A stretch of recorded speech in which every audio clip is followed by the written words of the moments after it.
Hey guys, my name is Mary Jo, and my son Jack has pre-B-cell acute lymphoblastic leukemia, or just ALL.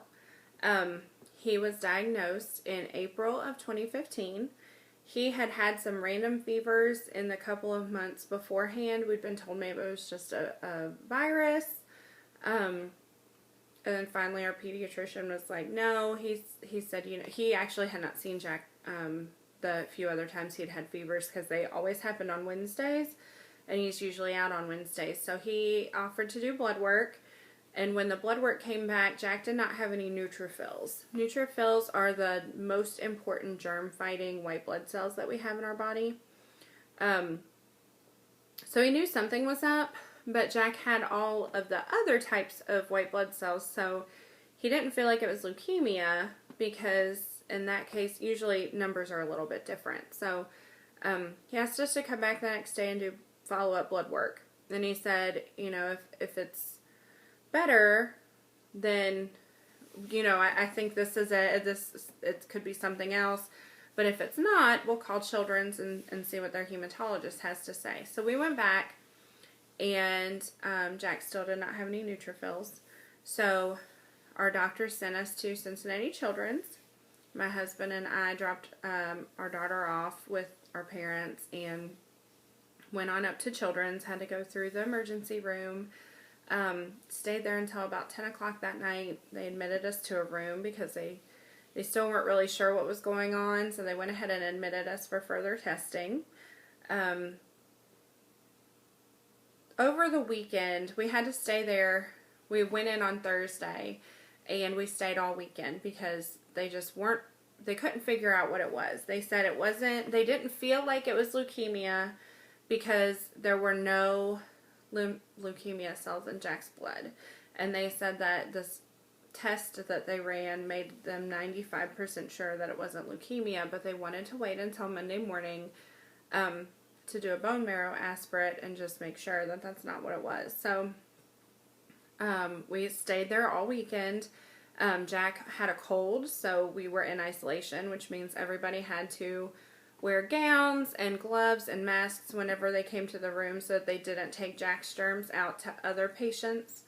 And so they didn't bring more germs into Jack, but because he had a cold, they wanted to make sure they didn't take his germs to anybody else. They did his bone marrow aspirate bright and early Monday morning. And then they came in that afternoon and said that Jack did have leukemia after all. So it was about 30% of his white blood cells were leukemia cells. It had not spilled out into his blood, and it had not spilled into his spinal fluid, so they felt good about that. We talked about how leukemia is very common in children, and there's a 97% success rate with treatment, which means cure rate. And if our child had to have cancer, this was a good kind to have. So they talked to us a little bit about the treatment plan. Jack and I would be staying at the hospital for the next month. No going home. He would be getting serious treatment to try to knock this out in the first month, and then after that we would come back to the hospital I think twice a week, they said, to receive more chemo, and then we would go into the maintenance phase where we'd only be there once a month. So we planned things around that. My husband went back to work. I called the school where I worked and explained that I would not be there for the rest of the school year. And Jack and I got settled into the hospital. 2 days later, they came back and said that Jack did not just have leukemia, he was Philadelphia chromosome positive. So this is a genetic mutation that happens in 25 to 30% of adult cases of leukemia, but it's very rare in children. Only 5 to 8% of leukemia patients get it as children, and those are usually older kids. They don't usually see it in kids Jack's age. So our doctor was very surprised that he had it. And it meant that Jack's leukemia is harder to treat. So we went from a 97% cure rate to a 75% cure rate, which is good. it's better than half. But when it's your baby, it's just not high enough. So that was scary. They told us about a different drug that they would add in, dasatinib, which is actually fairly new as a chemo drug. It's only 9 years old. Up until this point, up until 10 years ago, if Jack had gotten this diagnosis, we would have been looking at an immediate bone marrow transplant. So we were really lucky that they had dasatinib, so they started him on that with the rest of his chemo. His treatment was a lot tougher than they had originally told us it would be. So we spent the whole first month in the hospital, just like they said. Jack handled it very well. His hair fell out within the first 3 weeks. We were there 3 weeks, and it started coming out. So we gave him a mohawk. And then when his mohawk started falling out, we went ahead and shaved it. He handled it like a champ. He was very rarely sick. I think we had 2 days in the hospital where he was just like miserable, just nauseous and hot and had a fever and tired, and we had a rough couple of days, but out of the 30 days, he handled it really well. We had visitors, and people brought our daughter up to visit. Everybody was willing to keep our daughter overnight so that she would have something fun to do. So she got to go to Louisville with friends, and she got to stay with aunts and grandparents. And so the first month was rough. It was hard, but we got through it, and everybody seemed to handle it really well. We got finished, and Jack was actually in remission, which was amazing news. That's the goal of induction. They explained it like bombing the garden. So they bombed his body with chemo to try to get rid of the leukemia cells, and it worked within the first month. Now, just because the blood test doesn't see that there are leukemia cells, or the bone marrow test doesn't see the leukemia cells, we have trillions of cells in our body. So if you still have 1 million cells that are leukemia cells and they're just not showing up, then we have the chance of Jack relapsing just like that. So they went ahead and we started consolidation. So Jack's consolidation phase is a lot longer than other people's. They had originally told us it would be about 2 months, and it's ended up being 9 months. It'll have been about 11 months before he gets into maintenance. So it's been a lot longer than they had originally planned, but now his maintenance phase will be shorter. So during consolidation, which he's still in right now, we usually have to stay close to the hospital because the treatments that he receives can hide symptoms. So he can get really sick without us knowing it. Like, he might not spike a fever. So we had to stay really close to the hospital. We had an apartment in Fort Thomas, and that's where we stay when we stay up there. We've been really lucky. Jack has only spiked fevers 3 times during this consolidation block, and only 2 of those resulted in a hospital stay. So he's done very well. And when I say spiked a fever, one of the side effects of chemo is that the chemotherapy goes in and kills all the cells, not just the cancer cells. So it goes in and kills all of your white blood cells. So a lot of times Jack is neutropenic, which means he has a very low ANC, and he has no neutrophils. Like I said earlier, those are what fight germs. So if he can't fight germs, he is susceptible to anything. So we spent 10 days in the hospital over a blister on the back of his foot that was so small we couldn't even tell it was a blister. But because he had no immune system, it was infected immediately. Like, as soon as it popped up, it was infected.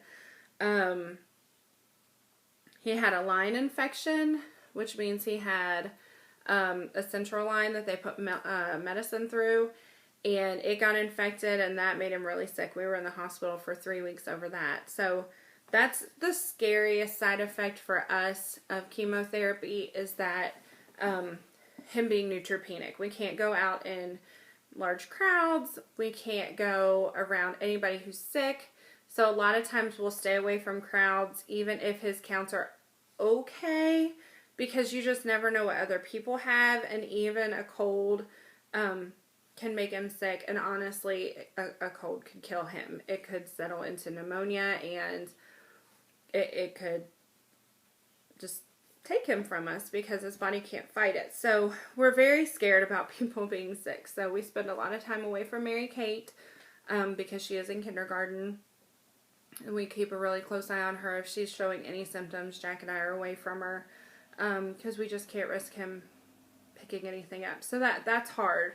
It's hard not being able to go out and about. It's hard not being around family when they're sick. We were really lucky over the holidays because everybody was relatively healthy and his counts were good. So we were lucky that we didn't have to miss out on Thanksgiving or Christmas, but we have a lot of friends that we've met that have had to. They've just been alone, and that's hard. Some of the other side effects are hair loss, like I said, mouth sores, which he's been really lucky not to have, nausea and diarrhea, fatigue, more bruising and bleeding than normal. So the fatigue is because the chemo goes in and gets rid of red blood cells also. So when you're low on red blood cells and low on iron, you don't have as much energy. So Jack's gotten a lot more blood transfusions than the average person. Like most of us, I've gone my whole life and never had a blood transfusion, and Jack's had several. I'd say at least one a month, so I will guess and say 11 so far. He's had bags of platelets. Platelets are what help our blood to clot and keep us from bruising and bleeding easily. So he's had to have those transfusions. Because he gets medicine in higher doses than other kids with the Philadelphia chromosome, he has an increased risk for heart damage, kidney damage, and we have to have his kidney function checked every week and his heart once a month. So far so good. They've both done really well. But those are a couple of things that they have to keep an eye on. And then he's at an increased risk for AML, which is acute myeloid leukemia. So it's kind of crazy to think that the drugs that are getting rid of this cancer can cause him to develop another type of cancer. But right now you just have to pick your battle and take care of the scariest thing first. Like I said, it's been scary. It's been hard being away from our family. Making Jack understand that he can't just go play with his friends when he wants to because they may be sick, or, you know, we just can't risk infecting him. So that's really been the hardest thing, just making him see that we can't always go to the grocery when he wants to, especially steroids. He takes steroids 1 week a month, and he eats morning, noon, and night. I'll be up at 3 o'clock in the morning boiling eggs or cooking shrimp or making popcorn, whatever it is he wants, whatever his craving is for that week. And if we run out, he gets really upset, and I can't take him out because he could catch something from somebody. So I think that's probably the hardest part. He has flown through this. The doctors are so impressed. I mean, just his resiliency is just amazing. And I feel like him handling it so well has helped the rest of us handle it really well. I'm looking forward to starting maintenance when we only have to go to the hospital once a month instead of several times a week.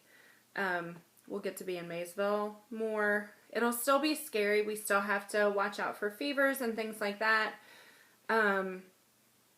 Jack does have an increased rate of relapse. It went from 10% relapse rate to 25% because of the Philadelphia chromosome. So that's something that will always be in the back of our minds. Even when things are, you know, back to normal, whatever normal is. Relapse will always be a concern for us. So, I hope that I answered some of your questions, and if you guys need anything or have any more questions, just have Mrs. Denniston get in touch with me. Thank you guys.